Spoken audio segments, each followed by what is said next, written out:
E o Comitê Judiciário da Câmara dos Representantes dos Estados Unidos aprovou hoje o projeto de lei que, na prática, permite barrar o ministro do Supremo, Alexandre de Moraes, de entrar no país.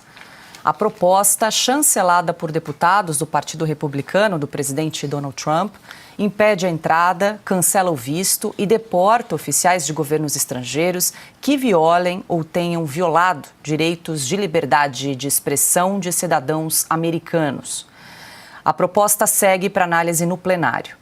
Se for aprovada, além de ter efeito contra Alexandre de Moraes, os juízes auxiliares, procuradores e até policiais federais que participem ou tenham participado em ações desta natureza poderão receber a mesma punição.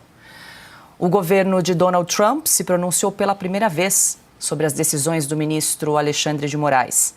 Num comunicado oficial, o Bureau de Assuntos para o Hemisfério Ocidental, vinculado ao Departamento de Estado americano, classificou como censura as multas impostas pelo magistrado a plataformas digitais que não atenderem às ordens de bloqueio de perfis em redes sociais. A nota diz o seguinte, abre aspas, o respeito pela soberania é uma via de mão dupla com todos os parceiros dos Estados Unidos, incluindo o Brasil. Bloquear o acesso à informação e impor multas a empresas sediadas na América por se recusarem a censurar pessoas que vivem nos Estados Unidos é incompatível com os valores democráticos, incluindo a liberdade de expressão. Fecha aspas.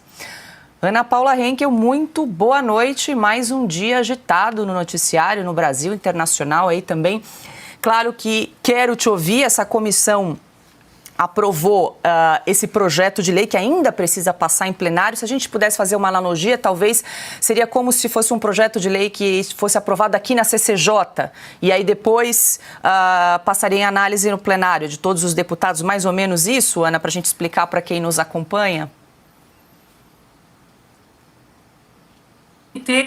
Esse projeto é como se fosse a CCJ aí no Brasil da Câmara. Boa noite, Paula. Boa noite, Piotr, Silvio, meu mestre Augusto e nossa querida audiência. Paula, uma manhã aqui, até para os americanos, bastante movimentada. Eu conversei com aquela minha fonte do Senado americano, mas também conversei com o gabinete do autor desse projeto, o deputado, o congressman Darrell Issa, e eles estão bastante animados com a aprovação desse projeto na Câmara. O mais incrível, Paula, que aconteceu, eu assisti inclusive a sessão dessa comissão, foi que houve uma emenda ao projeto de um congressista, de um parlamentar, de um deputado democrata que estendia a medida para quem prende e processa criminalmente americanos por exercerem a primeira emenda. É um comitê que é liderado pelo Jim Jordan, que é um congressista muito famoso, muito respeitado pelos dois lados aqui nos Estados Unidos, mas que tem membros democratas. E eles aprovaram o projeto, Paula, e veja bem, não foi só o Brasil que foi citado. O que eles estão fazendo? O Brasil e o nome do Alexandre de Moraes estão nas páginas desse projeto. Mas durante vários discursos nessa sessão, eles citaram, por exemplo, essa batida ofensiva, eu diria até agressiva, da própria União Europeia e de alguns países da Europa contra a liberdade de expressão. Eles também mencionaram isso. Então, o Brasil, ele será usado como jurisprudência, ele será usado como exemplo. E o nome do ministro Alexandre de Moraes está em todos os lugares.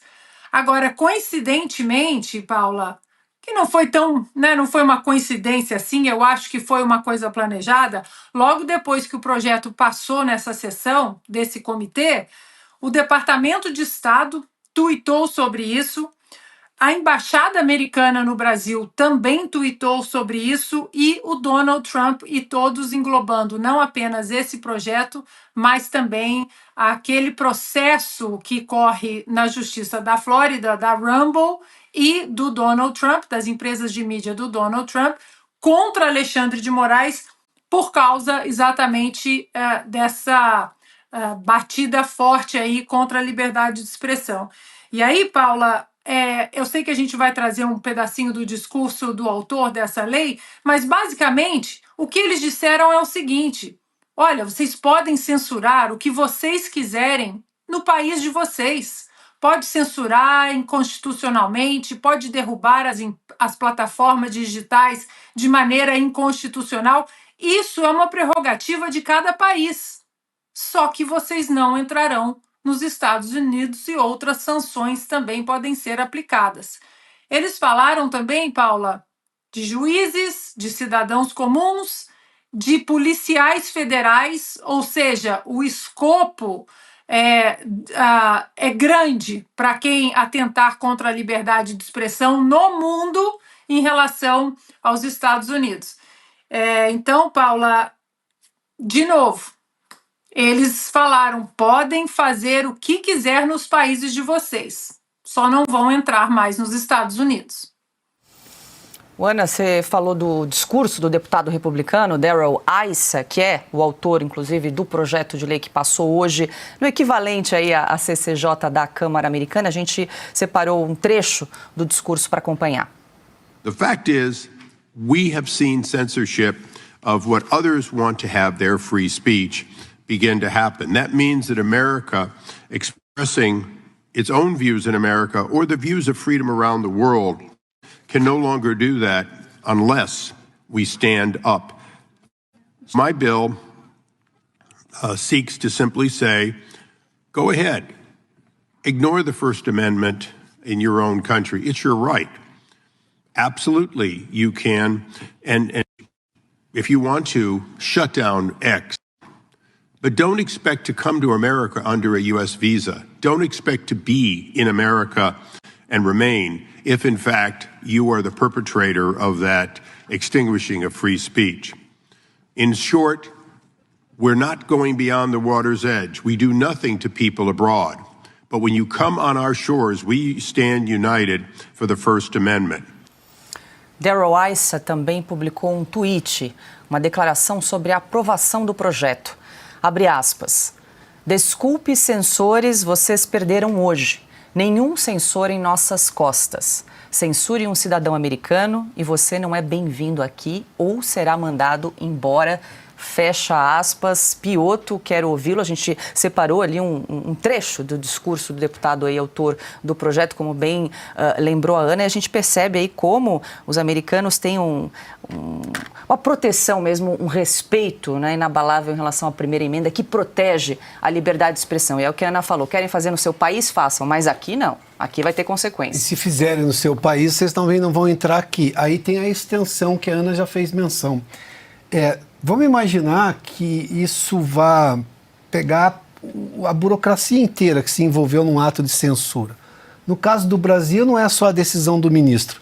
Os ministros auxiliares dele, no caso do ministro Alexandre de Moraes, eu estou entendendo dessa maneira, os auxiliares dele também poderiam ser envolvidos. A Polícia Federal poderia ser envolvida. O Procurador-Geral da República, que não se opôs àquilo, também poderia ser envolvido. Você imaginou se isso chegar a esse ponto? Nós começamos a criar aí um problema diplomático, mas que foi criado inicialmente, foi gerado inicialmente pela ação brasileira contra os direitos brasileiros que estão na Constituição do Brasil. Eu gosto sempre de retomar essa parte porque o que os americanos fazem em defesa da primeira emenda, dos valores democráticos americanos, se a gente comparar com os direitos que nós temos aqui da nossa Constituição, eles não são diferentes. E nós estamos vendo autoridades brasileiras com o silêncio do Congresso Nacional que chama atenção e uma anuência vergonhosa do Poder Executivo, mas o que eu vou esperar de um governo de esquerda se não a anuência com a censura? O controle. Todo mundo que é contra eles ou pensa diferente tem que ser censurado. Essa é a cabeça do PT, sempre foi. Eles sempre quiseram controlar tudo e todos. Não querem controlar agora os grandes veículos de comunicação porque a SECOM faz isso de outra maneira. Veja os discursos que tinham antes e o que tem agora. Mas vamos lá. Se isso se ampliar desta maneira, a gente vai ter um problema imenso para resolver. Imagina só quantas autoridades brasileiras não poderão... Por exemplo, você vai ter na Polícia Federal, então, 2 grupos. o grupo que pode viajar para os Estados Unidos e o grupo que não pode viajar para os Estados Unidos. Numa relação em que você vai ter que buscar, por exemplo, um brasileiro fugitivo preso nos Estados Unidos e você tem, obviamente, acordos que você pode trazê-lo para cá, quem vai? Tem o grupo que pode e o grupo que não pode. Chegaremos a esse ponto, mas por que chegaremos a esse ponto? Porque ordens ilegais foram obedecidas por policiais federais. Não é isso que nós estamos denunciando aqui há muito tempo? Aliás, tem a frase célebre de um ministro do Supremo: ordem legal não se cumpre. E basta ler o texto da Constituição brasileira, que neste caso é inequívoco e muito simples de compreensão, para saber que ela está sendo vilipendiada, ou seja, que ela não está sendo seguida, que ela está sendo afrontada. E os direitos dos brasileiros, esses direitos estão sendo cancelados por autoridades brasileiras. Os americanos vêm depois. Só que parece que a solução talvez comece a vir de lá, ou uma reprimenda maior legal venha dos Estados Unidos.